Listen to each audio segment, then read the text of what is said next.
Et coucou, j'espère que vous allez bien. On est le jeudi 18 septembre. J'ai retrouvé la date. Bon, comme d'habitude, faites pas attention à ma tête. Je pense que c'est plus des cernes que j'ai, mais voilà, je pense que... Bref, il est vraiment temps en fait que j'arrive à retrouver le sommeil, à retrouver une vie normale. Mais bon, je pense que ça va aller.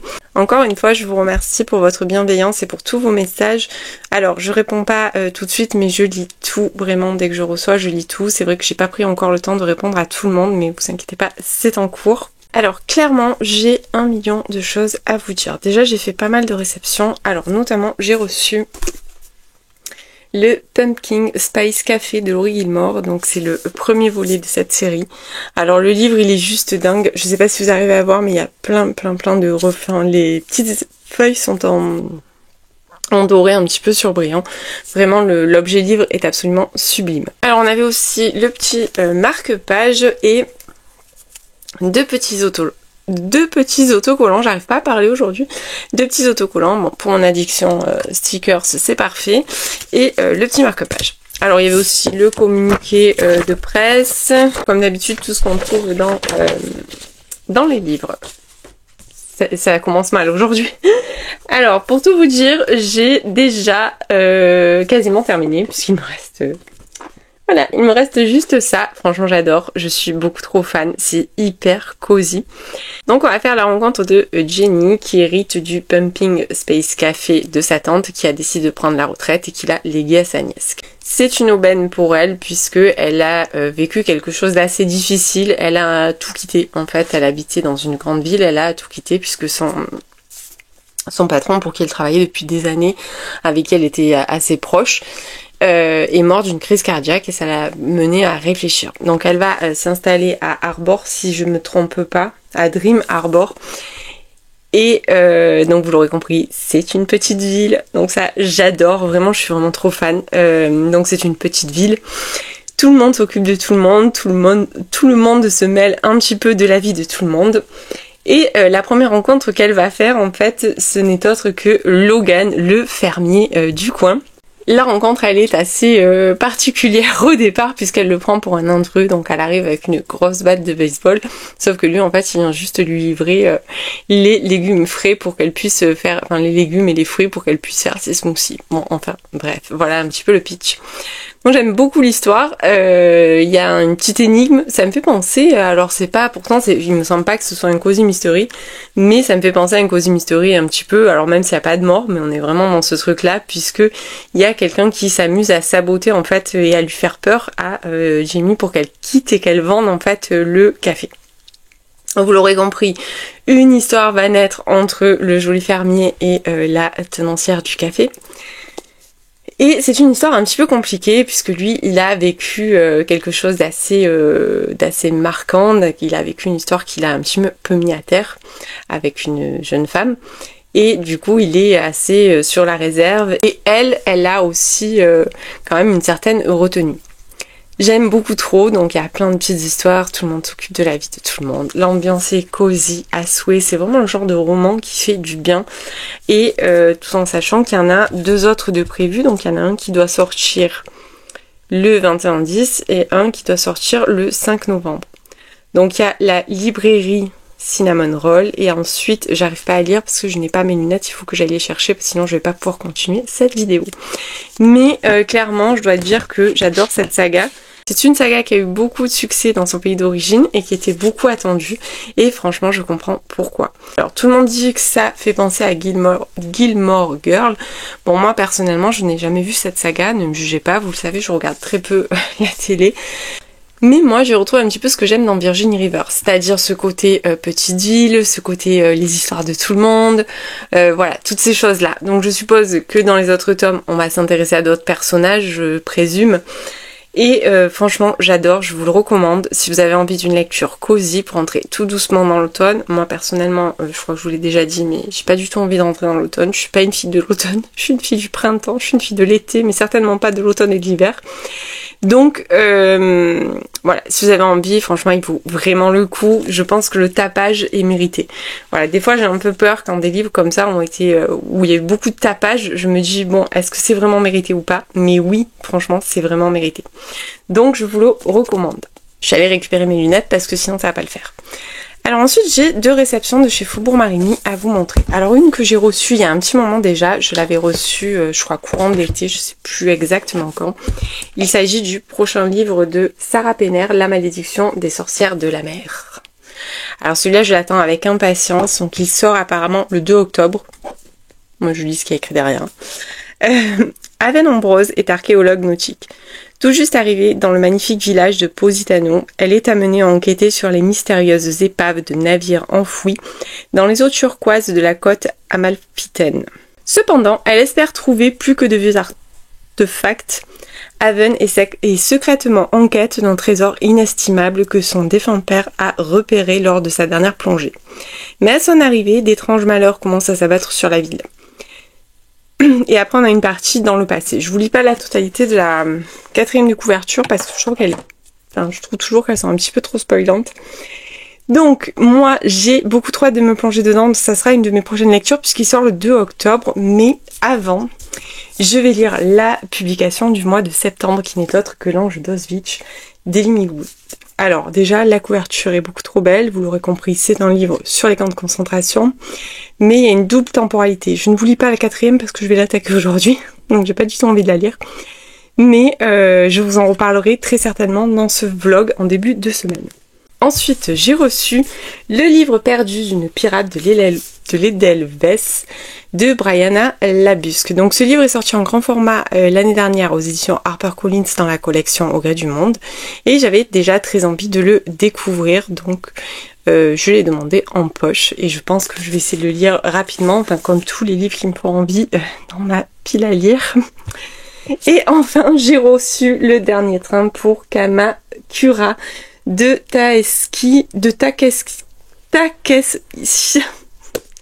Takeshi Muraz. Il est à apparaître aux éditions Nami le 25, si je dis pas de bêtises, donc je l'ai lu cet été moi. Le jour où le premier vent printanier souffla sur Kamakura, un train express décrocha de sa trajectoire. Il termina sa course au fond d'un précipice creusé au creux des montagnes. Au pied des montagnes. 2 mois après l'accident qui a laissé des dizaines de familles endeuillées, une étrange rumeur se répand dans le quartier. La nuit venue, un mystérieux train remonterait la ligne Kamakura avec à son bord les passagers disparus. Aussi invraisemblable soit-elle, comme laisser passer cette chance de revoir une dernière fois des êtres chers qui ne sont plus là. Tomoko pourrait dire au revoir à son fiancé, Yushi se réconcilier avec son père, le jeune Kazuyuki déclarer sa flamme à son premier amour et Misako comprendre son mari, le conducteur du train. Mais réussiront-ils à leur dire tout ce qu'ils ont sur le cœur avant de devoir faire leurs adieux? Un roman choral émouvant qui célèbre pour chacun l'importance de vivre l'instant présent. C'est une très belle lecture, je vais vous lire mon avis dedans, je suis trop contente. Une histoire émouvante et bouleversante qui aborde avec beaucoup de justesse et de douceur la douloureuse épreuve du deuil et le chemin vers la résilience.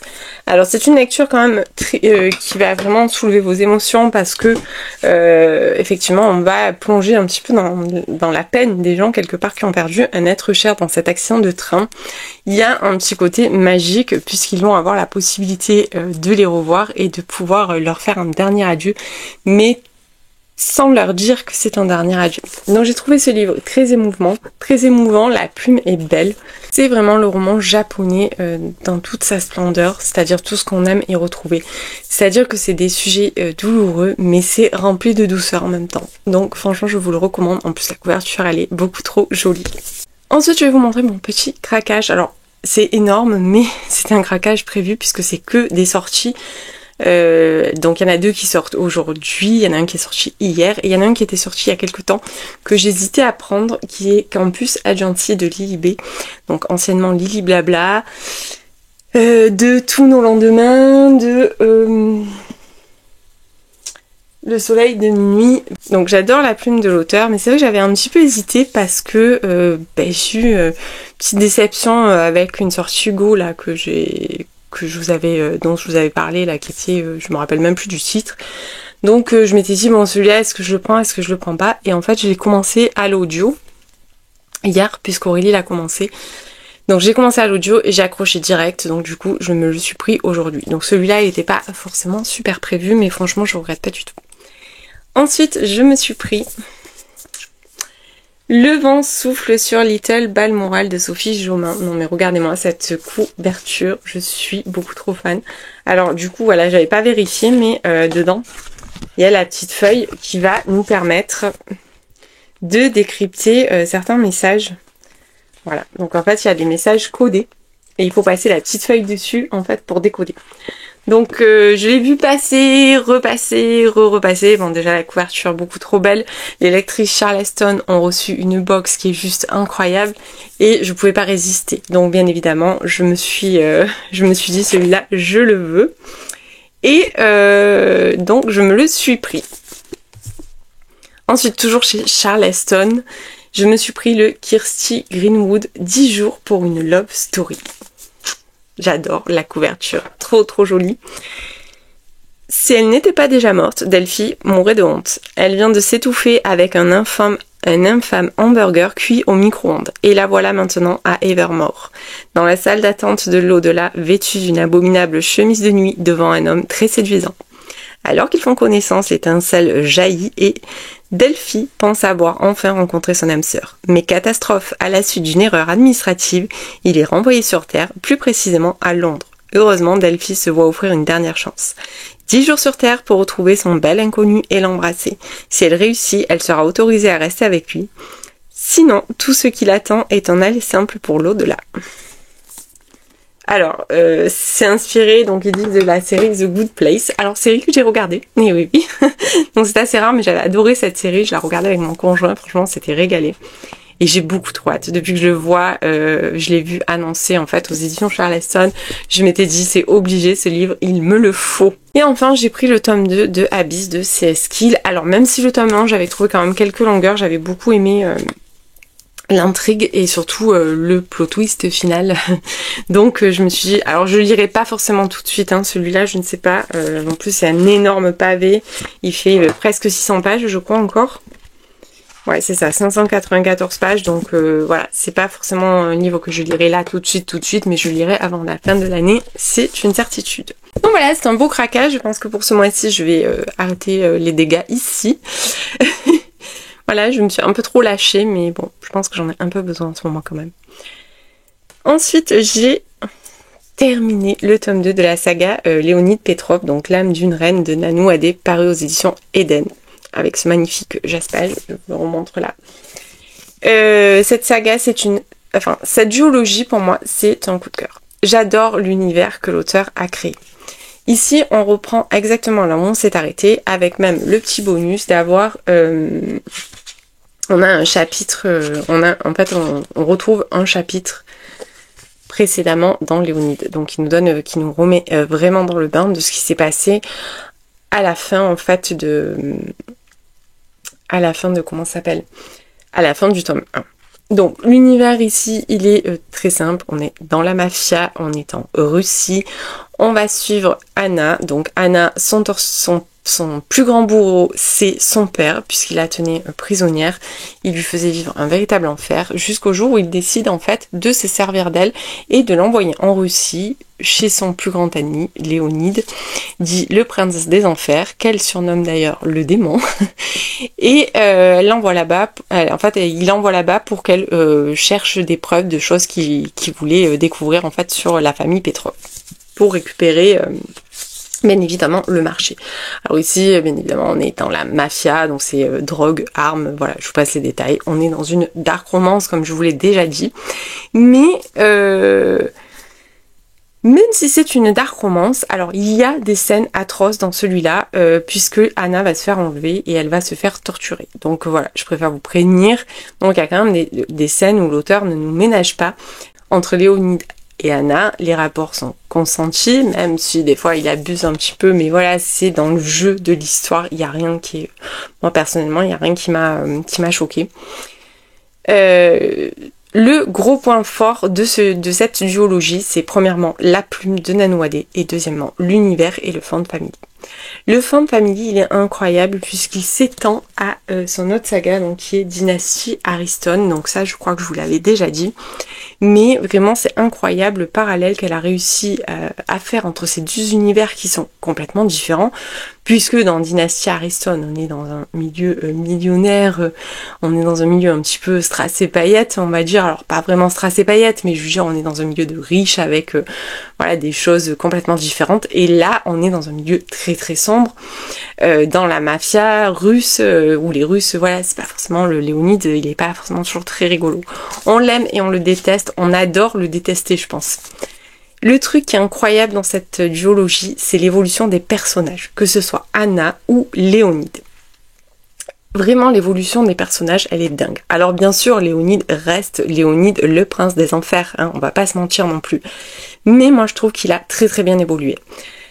Et Anna, elle a pris une assurance, waouh, elle devient complètement badass, j'adore. Voilà. Donc après, c'est difficile de vous en dire plus puisqu'on est sur un tome 2, donc je vais pas vous spoiler, je vous ai repitché un petit peu l'histoire. Tout ce que je peux dire, c'est que Anna, au final, c'est finalement la meilleure chose que son père ait pu lui offrir, c'est de l'envoyer en fait en Russie, puisqu'elle y a trouvé une vraie famille. Je vous assure, les personnages secondaires, on les adore dans cette saga. Et d'ailleurs, on en retrouve certains de Dynasty Ariston, enfin, et inversement, notamment Gareth, waouh, je suis amoureuse. Non, bref, on va pas recommencer sur ce terrain-là. Mais voilà, moi j'adore, je trouve qu'elle a fait un travail de fou. Alors oui, c'est long. Alors je vais pas vous cacher que dans ce tome 2, j'ai eu quelques passages que j'ai trouvé un petit peu longués. On est quand même sur un beau bébé qui fait 620 pages. Et c'est vrai qu'il y a des moments où, bon, je trouvais ça un petit peu long, mais ça n'empêche pas que j'ai aimé vraiment, que pour moi, c'est une duologie coup de cœur. Parce que j'adore l'univers, parce que j'adore la plume, parce que j'adore tout ce qu'elle a, voilà, tout ce qu'elle a tissé, en fait, au fil des tomes. J'adore l'évolution des personnages, le Found Family, bon bref, je me répète. Mais si vous devez lire une duologie dark romance, vraiment je peux que vous la recommander. Alors bien évidemment, je mets des trigger warnings puisqu'il y a des scènes un petit peu compliquées dans celui-là. Je trouve que quand même c'est très justement dosé, même si on est sur une dark romance, puisque vous le savez, moi je ne lis pas de choses non plus, voilà, en général je passe ma route. Autant le spicy me dérange pas s'il est bien amené, si y a une notion de consentement, tout ça. Mais par contre, la violence pour la violence, je suis pas très fan. Là, je vous avoue qu'il y a des scènes de torture qui m'ont un petit peu, voilà, puis après bon ça va, c'est juste quelques chapitres, donc c'est passé. Mais franchement, top. Si vous avez voilà, si vous avez envie d'une dark romance, si vous avez envie de vous lancer, que vous en avez jamais lu, franchement, je vous recommande. Comme d'habitude, je vous recommanderai Le Serpent et la Mule. Je fais d'ailleurs un petit clin d'œil à certaines personnes qui, je sais, regardent mes vidéos et qui n'ont toujours pas lu ce livre. Voilà, je pense qu'elle se reconnaîtra. Mais voilà, il faut lire celle-ci aussi. Donc ça, c'était pour mes retours lecture. Sinon, je suis toujours en audio avec Tata. Alors, sachant que, bien évidemment, j'ai commencé aussi le Lilibé, donc Campus Agency, mais qui va passer, je pense. Je vais le récupérer en papier, celui-là. Et donc Tata, j'avance bien. Je crois qu'il me reste 4 heures d'écoute. J'aime beaucoup. Voilà, comme d'habitude. De toute façon, on va les repérer, elle m'emporte. Je vais le prendre. Je sais pas où j'en suis. Donc je sais pas où j'en suis parce que j'ai absolument pas remis le marque-page au bon endroit. Mais je sais que j'ai quand même bien avancé puisqu'il me reste à peine 4 heures d'écoute. Donc sur 15 heures, voilà, on va dire que j'ai largement dépassé. Voilà, je pense que je suis au moins à 2/3 de ma lecture. Donc j'aime beaucoup, je vous ferai un retour complet, je vais pas vous en parler à chaque fois. J'espère le terminer, je pense qu'il sera terminé dans ce vlog puisque comme je vous dis, il me reste 4 heures d'écoute et je vais faire ma petite transition de suite. Donc... depuis quelque temps, je développe de nouvelles addictions tous les jours. Donc, j'ai de nouvelles lubies que je développe ces derniers temps. Donc, je me suis mise au coloriage, mais ça fait un petit moment déjà. Je m'étais mise au coloriage en début d'année. Et j'aime bien, ça me fait beaucoup de bien, ça m'aide à canaliser, puisque comme je vous disais, j'ai un gros problème de concentration, j'ai un gros problème d'angoisse, donc il faut qu'à un moment donné, j'arrive à me canaliser.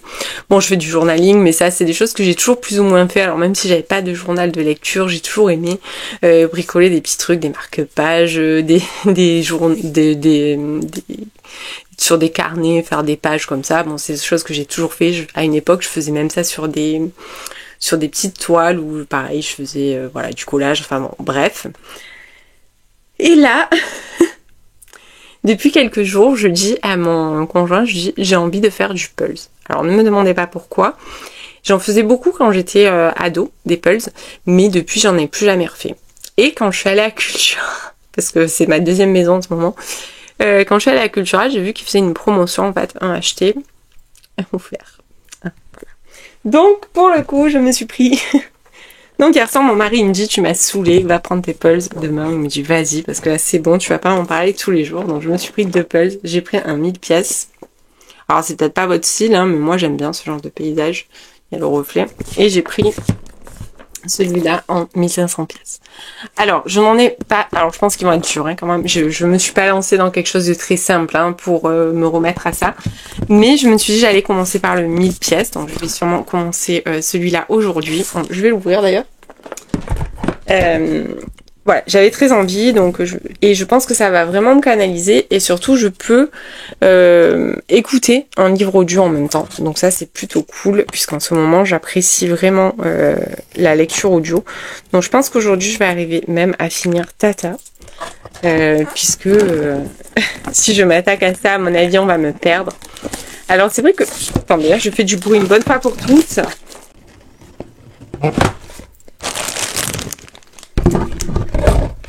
Donc voilà, ça fait quand même du volume, hein, en petite caisse. Voilà, voilà. Et dedans, je crois qu'il y a le poster. Ouais, il y a l'image en fait. Alors normalement, ils disent que c'est un 70 par 50 en taille. Et là, il y a l'image du... Moi j'aime bien, je trouve que c'est assez sympa, c'est bien coloré. Mais effectivement, il y a quand même beaucoup de vert à des moments. Voilà, je pense que ça va pas être trop simple, mais bon, on verra, ça va m'occuper un moment. Alors ce qui est étrange, c'est que je suis quelqu'un dans la vie qui a pas de patience, c'est-à-dire j'ai pas de patience avec les gens, je m'énerve vite, voilà, mais par contre, pour ce genre d'activité, on dirait une autre personne, c'est-à-dire que tout ce qui est activité manuelle, je peux passer des heures et des heures, et j'ai la patience et je prends, voilà, enfin bon, bref. Donc peut-être je vous filmerai ça, je vous montrerai mon avancée, autant je vais tout envoyer en l'air aussi parce que ça va être trop chiant pour moi. Mais voilà, j'avais envie de tester, donc ben voilà, c'est chose faite, et puis j'aime bien ce petit peu. Donc bah, écoutez, j'ai énormément parlé aujourd'hui, je pense que le vlog je pourrais presque le poster, mais je vous laisse ici et je vous reprends comme d'habitude plus tard, je pense que ça sera pas avant lundi. Alors, je vous reprends, on est le mardi 23 septembre. Alors, j'ai pas mal de choses à vous dire. Alors, sauf erreur de ma part, parce que j'ai absolument pas visionné encore et commencé le montage, donc je sais plus de quoi je vous avais parlé dans le précédent rush. Mais il me semble que j'étais sur la fin donc du Pumping Space Café de Laurie Gilmore, donc qui sort demain d'ailleurs. Donc quand vous aurez ce vlog, il sera disponible en librairie. L'objet livre est sublime, j'ai passé un super moment, je vous en ai déjà parlé donc je vais pas trop revenir dessus, il me semble que je vous en ai déjà beaucoup parlé. Mais voilà, c'est vraiment le roman idéal, bien cosy pour un dimanche après-midi d'automne avec un bon plaid, un chocolat chaud. Bref, c'est génial, et puis vraiment dans la bibliothèque, il est juste trop joli. Ensuite, j'ai terminé à l'audio, puisque finalement je l'ai... celui-ci je l'ai passé exclusivement à l'audio, il s'agit de Tata de Valérie Perrin. Alors je vous en ai déjà parlé un petit peu, puisque c'est un livre que j'ai commencé je crois il y a une quinzaine de jours, je suis restée à peu près une dizaine de jours dessus si je dis pas de bêtises. Là je l'ai terminé vendredi. Alors on va être cash tout de suite, ça sera pas mon préféré de l'auteur, même si j'ai adoré retrouver la plume de Valérie Perrin, puisque c'est une plume que je trouve simple et efficace. Les phrases sont courtes, les mots sont justes, les chapitres s'enchaînent très vite, ils sont très courts aussi. Celui-ci est très immersif et très cinématographique, j'avais l'impression par moment de lire un petit peu un script. Voilà, donc ça j'ai bien aimé. Par contre, même si j'ai adoré Colette, elle ne détrônera pas Violette, hein, puisque Violette sera toujours dans mon cœur, je pense. Donc Violette, c'est l'héroïne de Changer l'eau des fleurs. Mais surtout, là, j'ai trouvé qu'il y avait trop d'intrigue dans l'intrigue. Donc il y a effectivement cette intrigue sur Tata, donc Agnès, qui va découvrir que sa tante est remorte. Donc Colette est morte 2 fois. Donc c'est pas possible, hein, on a bien compris. Donc elle va mener une enquête qui va l'amener en fait à un petit peu plonger dans certains secrets de famille. Il y a une double temporalité. Donc voilà, on va vraiment nager dans ça. Mais parallèlement, il y a aussi d'autres intrigues autour. Et en toute franchise, je trouve que l'intrigue autour de cette famille va, à mon sens, ça va un petit peu trop loin. Voilà. Après, c'est bien évidemment, c'est mon point de vue. Mais c'est vrai que voilà, j'ai trouvé qu'il y avait des choses un petit peu grosses. Il y a des choses que j'ai vu venir. Bon, voilà. Après, ça n'empêche pas que j'ai passé un bon moment, que j'ai apprécié la plume, comme je vous le disais. Mais qu'après, à un moment donné, je me suis un petit peu perdue, donc forcément, c'est pas un coup de cœur. C'est une bonne lecture, j'ai passé un bon moment. Je pense que si je l'avais lu en papier, je pense que j'aurais lâché à un moment donné. J'aurais passé beaucoup de temps dessus, j'aurais lâché parce que, voilà, c'est un petit peu longué. Il y a, comme je vous dis, il y a trop de choses, voilà. Après, ça reste mon point de vue, bien sûr. Ça m'empêchera absolument pas de relire Valérie Perrin, mais je trouve que par rapport à ces autres romans, celui-ci m'a beaucoup moins emporté. Voilà, c'est ce que je vous disais au début quand j'ai commencé, j'adorais ça parce que je retrouvais cette plume et ce côté très immersif, très visuel, avec ces phrases courtes, ces chapitres courts que j'aime beaucoup chez l'auteur. Mais au bout d'un moment, waouh, voilà, j'ai un petit peu peiné. Et j'ai pas retrouvé l'engouement. C'est-à-dire que même si on retrouve tous les secrets de famille, même si Colette est un personnage attachant et que tous les personnages de Valérie Perrin sont attachants, moi j'ai l'impression que de les connaître à la fin, qui sont vivants. Là, voilà, c'était un petit... Il y a eu des moments d'un peu trop, je dirais. Voilà. Mais après, ça reste que mon avis. Et bien évidemment, n'hésitez pas à venir me dire en commentaire si vous l'avez lu et ce que vous en avez pensé. Ou si vous en avez lu d'autres de l'auteur. Enfin, bref. N'hésitez surtout pas à venir en discuter avec moi. Alors, dans la foulée, j'ai lu L'Ange d'Auschwitz de Ellie Millwood. Donc, tout juste paru aux éditions Faubourg Marigny. Donc, c'est le roman de septembre. Donc, comme vous l'aurez compris, ce livre va nous entraîner dans l'enfer des camps de concentration. On va y suivre le personnage d'Orly Watts, d'Orly Walt. Orly s'est retrouvée à Auschwitz parce qu'elle a été trahie par son mari. C'était une résistante, c'est une Allemande, mais son mari en fait va la dénoncer et elle va se retrouver emprisonnée, trimballée de prison en prison, puis pour finir au camp d'Auschwitz-Birkenau. Quand elle arrive là-bas, elle pense qu'elle va être exécutée tout de suite, sauf que au final on la met à l'infirmerie, sauf qu'elle n'est pas du tout infirmière, mais voilà, elle cherche même pas, finalement elle a essayé de dire non mais je ne suis pas infirmière, mais ça s'est pas très bien passé. Du coup elle va prendre ce rôle-là et elle va le prendre très à cœur. Elle va malheureusement se retrouver à travailler aux côtés du docteur Joseph Mengele. Je pense que si vous avez déjà lu des livres sur la Seconde Guerre mondiale, sur les camps de concentration, vous avez forcément entendu ce nom-là, puisque je pense que c'est un des médecins qui me terrifie le plus quand je lis sur le sujet, puisqu'il pratiquait des expériences, soi-disant pour faire avancer la science, mais enfin plutôt je pense pour explorer sa folie profonde. Ce livre, bien évidemment, c'est un concentré d'horreur, parce que bon, déjà on se retrouve dans les camps, on va voir un petit peu tout l'enfer que vivaient ces gens-là, toutes ces exécutions, tous ces morts en fait, on sait pas vraiment pourquoi on les tue, enfin bon c'est... À chaque fois que j'ouvre un livre sur les camps de concentration, là ça faisait vraiment longtemps que je n'en avais pas ouvert. Et à chaque fois je me dis mais comment l'humain a pu à un moment donné en arriver là. Ce livre il était dur, il était éprouvant, il y avait des passages qui m'ont écœurée, mais vraiment écœurée parce que les expériences... Alors déjà quand on est dans la vie du camp de concentration, c'est-à-dire qu'on va suivre des personnages dans un camp de concentration et voir tout ce dont ils sont victimes, ça me perturbe. Mais là, quand je vois ce côté expérience sur les gens, vraiment, j'étais... voilà, ça m'a mise en PLS, hein, je suis franche avec vous. Après, bien évidemment, ici, ce qui est intéressant, c'est le personnage d'Orly. C'est cette femme, finalement, qui aura résisté et combattu jusqu'à la fin. On a une petite double temporalité. Alors moi, je m'attendais à plus de la double temporalité. Je m'attendais à ce qu'il y ait quand même des chapitres... Non, là, non, c'est vraiment une double temporalité. Juste... on découvre le personnage qui va devoir témoigner. En fait, on la découvre. Alors après je veux pas vous spoiler puisque sinon ça n'a plus d'intérêt, mais voilà. Il y a une légère double temporalité, c'est-à-dire que de temps en temps on a 2 pages de double temporalité. C'est vraiment pas... voilà, faut pas... Ne l'achetez pas si vous avez envie d'un roman à double temporalité. En fait c'était un peu ça C'était un petit peu ça. Moi ça m'a pas dérangé parce que quelque part, bon... Le roman est bien construit, l'histoire vous entraîne très rapidement. La plume d'Ellie Midwood, c'est le 3e roman que je lis de l'auteur et franchement voilà, à chaque fois je sais que je suis emportée directement parce qu'elle a une plume qui est fluide, voilà. Alors ce qui est bien évidemment, comme je vous disais, c'est de suivre le personnage d'Orly, donc cette femme courageuse, cette femme qui au péril de sa vie va essayer de sauver des gens en fait, puisqu'elle va se retrouver à travailler aux côtés du docteur Mengele et surtout elle va devoir être sa complice malgré elle. C'était éprouvant, vraiment éprouvant, mais j'ai aimé découvrir cette femme, j'ai aimé découvrir cette histoire. Et voilà, je peux pas parler d'un coup de cœur, parce que bon, déjà franchement, je suis franche avec vous, c'est pas forcément un coup de cœur. Alors même si j'ai adoré ma lecture, je sais que ce roman me marquera parce que l'horreur dans laquelle il nous plonge, mais après pour moi c'est pas un coup de cœur au vu de la thématique. Voilà, je suis honnête avec vous.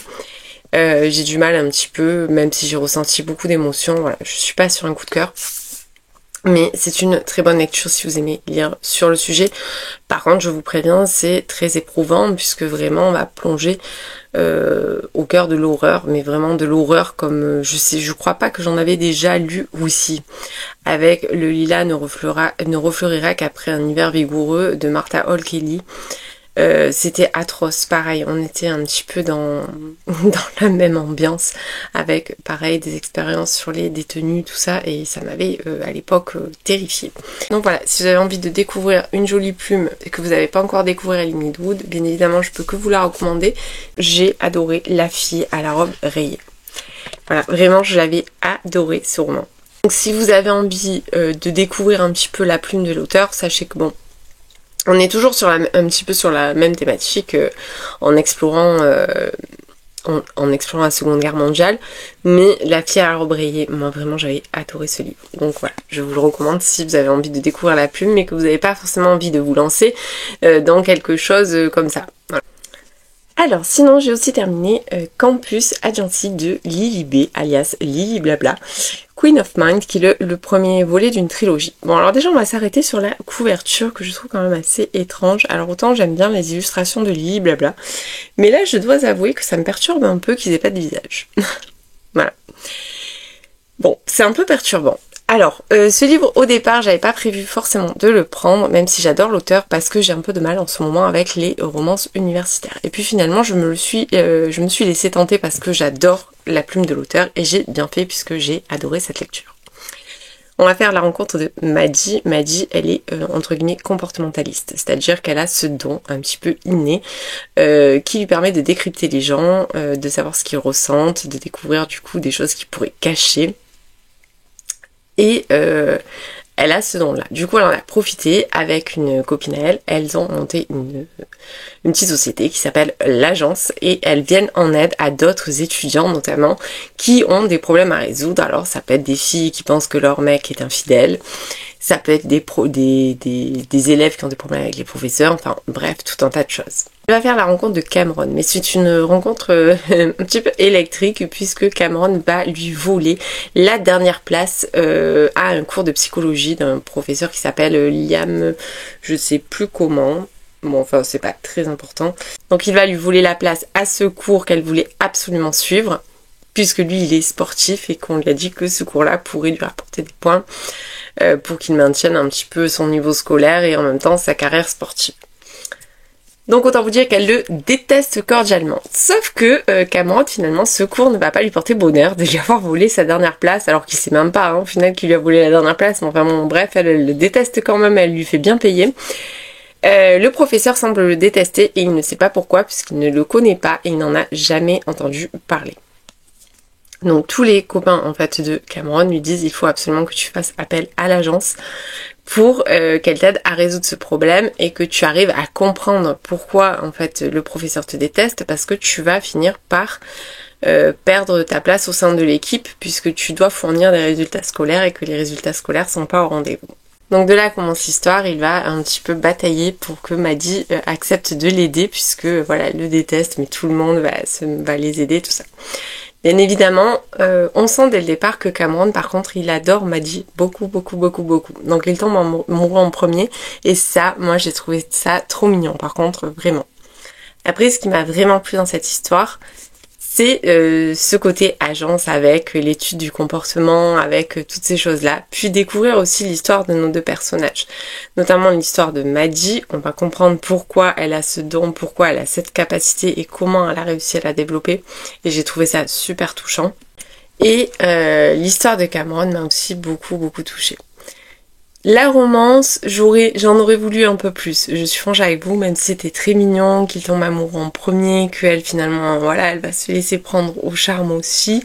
Je sais pas, il m'a manqué peut-être un petit truc et j'ai pas trouvé le plot twist incroyable, c'est-à-dire que à un moment donné, j'ai trouvé que c'était un petit peu facile entre eux. Voilà, il y a des choses que j'ai trouvé un petit peu trop faciles, mais honnêtement, j'ai passé un super moment.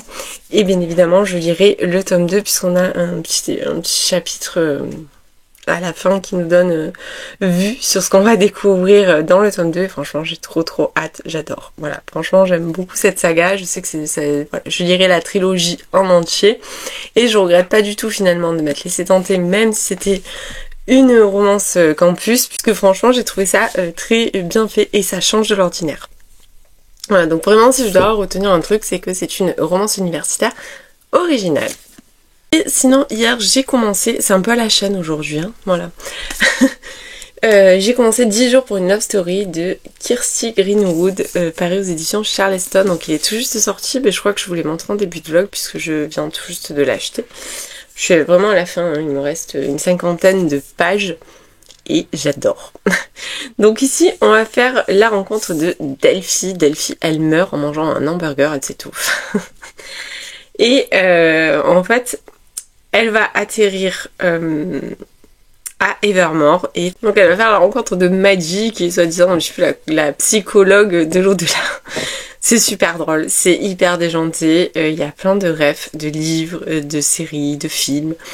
C'est hyper déjanté par contre. Voilà, alors je dirais, alors oui, il y a un côté surnaturel du coup, puisque elle atterrit en fait quelque part, je sais pas si c'est au paradis, non, c'est même pas au paradis, c'est dans l'au-delà.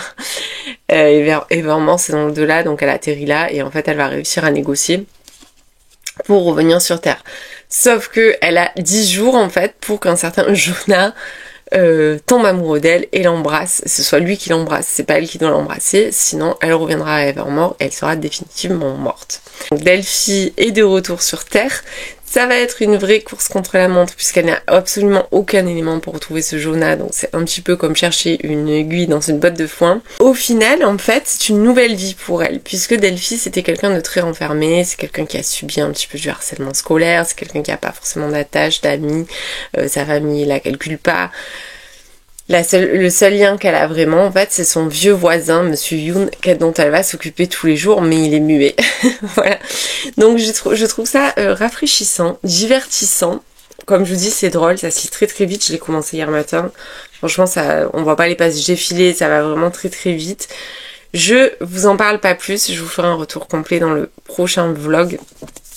Voilà, parce que je veux voir comment ça finit. J'attends, hein, parce que là je suis vraiment dans le dénouement, il me reste comme je vous dis une 50aine de pages et je veux absolument voir comment ça finit.